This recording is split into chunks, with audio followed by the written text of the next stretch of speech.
Good afternoon. It's Wednesday, December 30th. I have several friends who have birthdays today. Happy birthday to all of you. And another one of the Renaissance Art and Design shirts.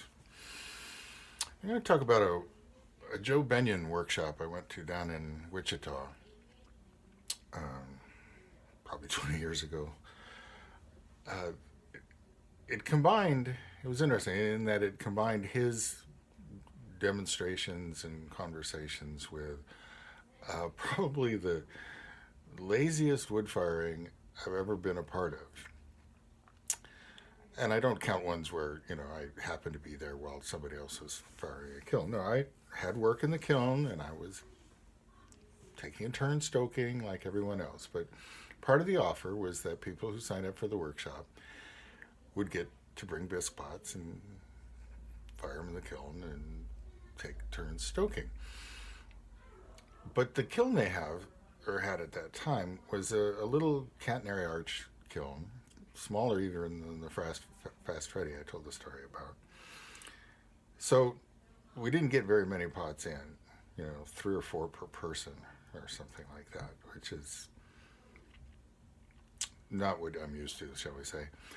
And the wood was all scrap from a stair riser, stair company, or something like that. So it was all pre-cut, and not only pre-cut, but there was stacks of oak and stacks of pine and stacks of spruce, and the host Arnie had it all figured out.